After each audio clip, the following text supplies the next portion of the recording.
program manager with Texans Recovering Together. And this morning I have two of my staff, and we'll be talking a little bit about building resiliency. So I have Sonia Hamilton, Hi. who's one of our crisis counselors. Thanks for joining us. And Marie Decalone, who's also one of our crisis counselors. Hi, glad to be here. Glad to have you ladies. So we're going to talk a little bit about resiliency and what that means and how it's looked this last year in the pandemic. So how would you all define being resilient? Being resilient is having the ability to cope well with stress, trauma, adversity, and tragedy. Being resilient, again, it's having the ability to overcome all hardship. It builds over time, and you've been able to bounce back from adversities, and you can teach it to other people as well, so they can become more resilient. So what about you, Sandra? I would like to add to that. It's being able to overcome, either a tragedy, but emotionally and psychologically, being able to have those coping mechanisms to overcome a situation, a hard situation. Right.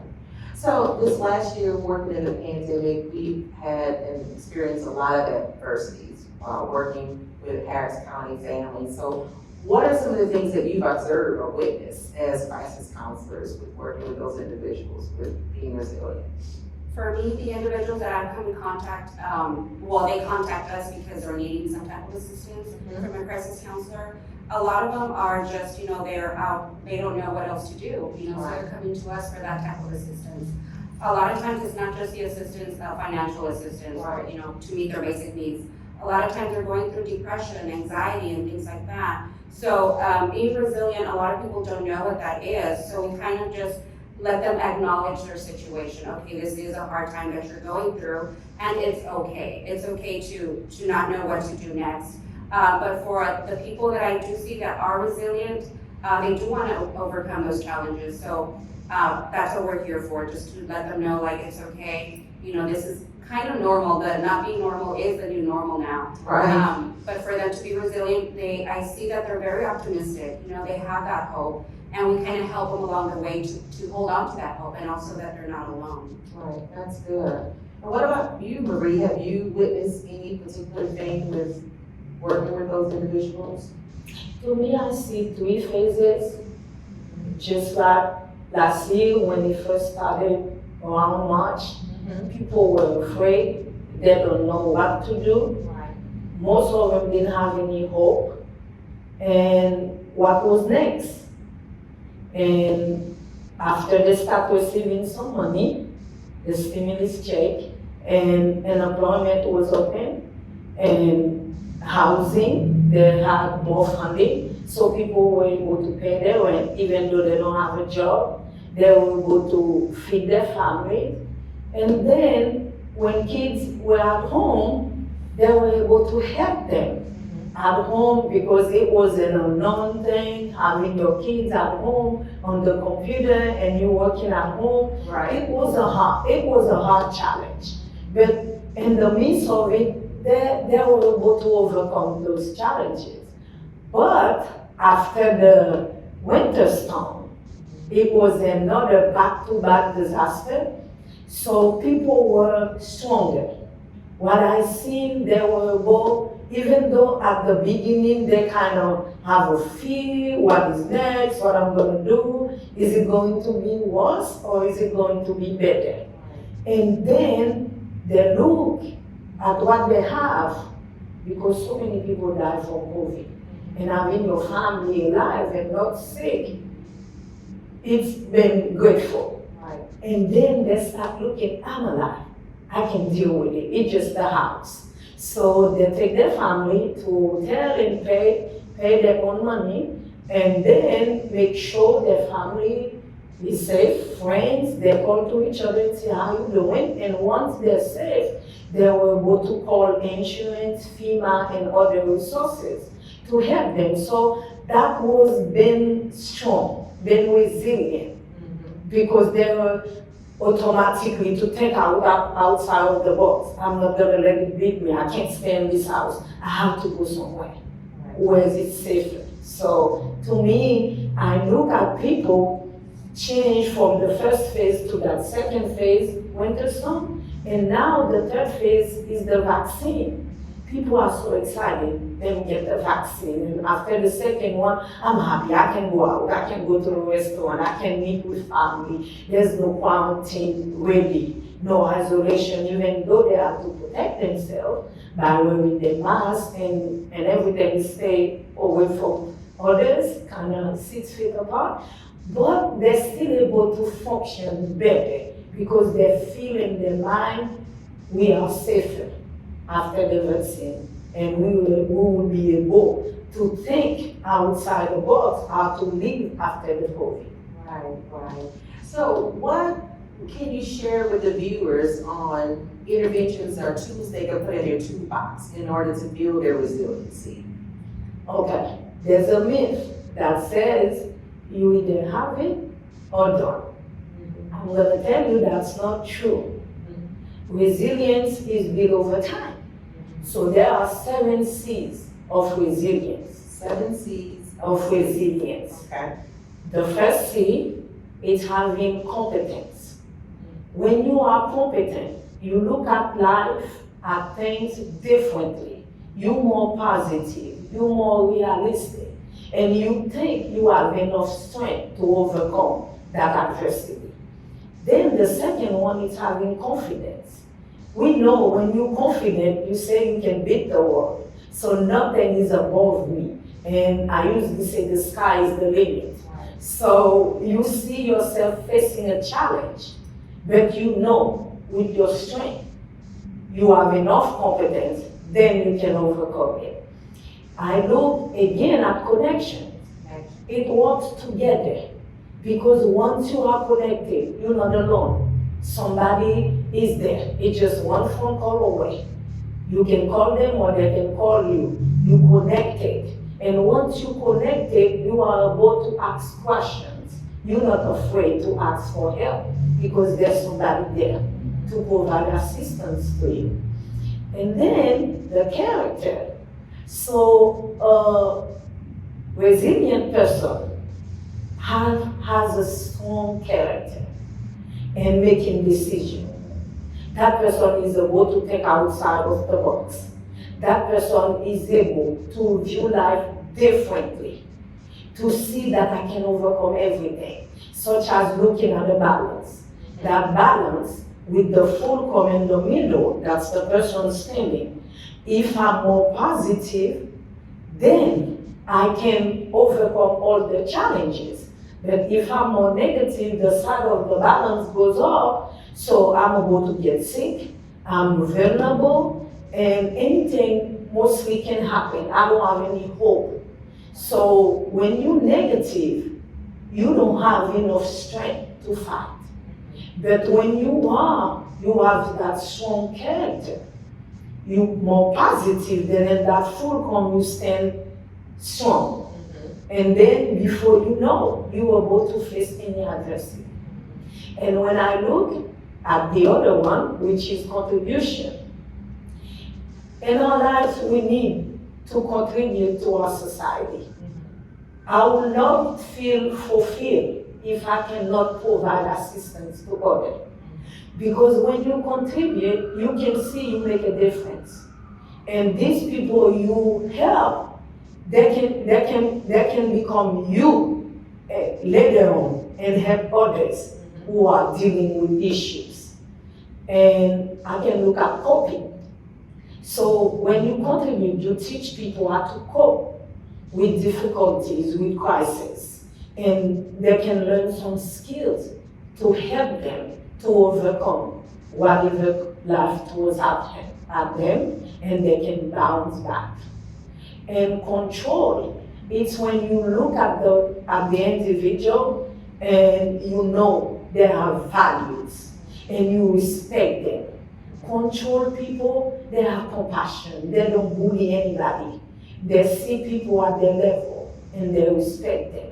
And once they see that, You can help them go from their mistake and make better decisions. When you can help control the way they behave and the way they make decisions, make them feel more responsible for their lives. And then they feel better and they become more resilient. The 7 C's Of resilience. resiliency. Great information to share. So as crisis counselors, what have you practiced? It's been a very long year, I know, in being in the forefront of providing services to individuals most impacted. What have you self-reflected with being resilient as crisis counselors? For me, as crisis counselor, I've used a lot of self-care, of course, and I do stress that to the individuals that I speak to as well. You know, after assessing, you know, their situation, you know, they are going through very trying times. But just hearing that as a crisis counselor, hearing what they're going through and wanting, you know, better for them, just to go and fix their problems, you know, we really can't do that, although we'd like to, or I'd like to. But sometimes it's very heartening to listen to their stories. You know, they're going through a lot.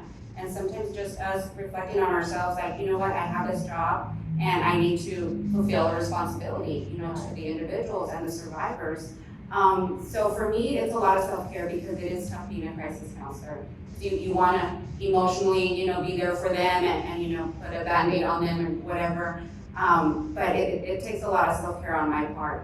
And what that looks like for me is, you know, different days, you know, call for different things. So not every day is the same. So sometimes what worked one day is not going to work today. So yeah, self-care. Can't stress that enough. Anything you want to add to that, Marie? Yes. When I reflect about myself for the past year, the first thing I do is my daily goal. Being able to change, make a difference in somebody's life or transform their lives. So what I do when I wake up in the morning, I make sure that I take deep breath and then make sure I'm okay, because my goal is to make a difference. You cannot draw from an empty cup.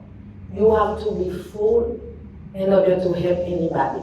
Because you are resilient doesn't mean there's no weakness.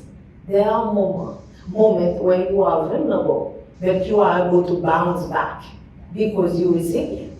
So I use the C, the last C, which is control, to help individuals. Because with the C, being in control, you help them. First, think outside of the box. Then you look at them in the middle. When you look at them in the middle, you're not above them. If you're above them, that's being superior. So they have to raise their head to look at you. That's not right. And when they're below you, you have to bend your head to look at them. That is not right again. But when you look at them and they look at you, you place them in the middle, they are able to confide in you. You can help them achieve greatness. For instance, when I make one phone call during the outreach, when I say, good morning, my name is Marie, I'm calling from TRT, how are you doing today? With that being said, that person is open because she said, that lady doesn't know me, yet she's asked how I'm doing. And in that pandemic, we need somebody to care, to ask us how we're doing. It makes us feel appreciated. It makes us feel that we are important. So by saying that, you open a line of conversation. Then after I can ask them, what can I do for you? How can I help you? But I want to make sure they're okay. And then the answer would be, I'm fine, how about you? So we have a conversation. Because conversation is two ways. I'm not talking, you have to talk to. So when we look at the middle, we look at them and we see all their potential. And then we enable them to take responsibility for their lives. We value them, they can learn from their mistake, and they can build from what they have inside already. Remember what I said, it's built over time. So they can build and make different decisions whenever disaster comes to their way. The connection, the C. See, connection. This has been really good information to share with the viewers. Any other things you guys want to share, you ladies want to share before we close up the segment on building resiliency? To me, I'm happy with the TRT program. And you too, you are so flexible. People can reach out to you. So that TRT program enables me to reach out to people. What do? I contribute to my society or my community, and I connect with them.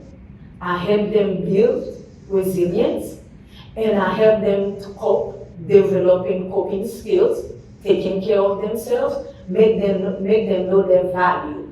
So that program enables me to touch people and reach out to them. So I'm grateful.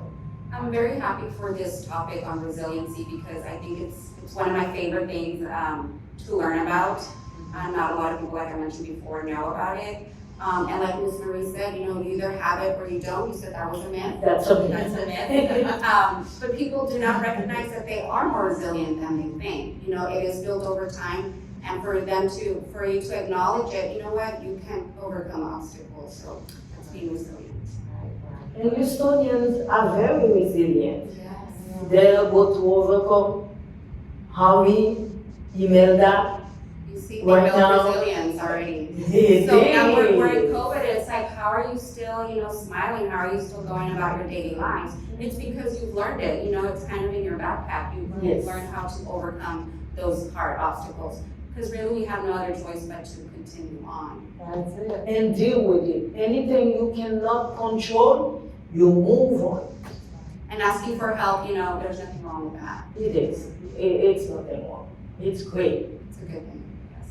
Well, this has been some really good conversations. Thank you, ladies. Thank you, Sonia and Thank you for Marie, having me. for being here today and to share with the viewers on tips we hope that you can put in your toolbox in building resiliency. And certainly for more information and contact with Texas Recovery Together, please contact us at the number listed below. Thank you for joining us today. Thank you. Thank you. Bye-bye.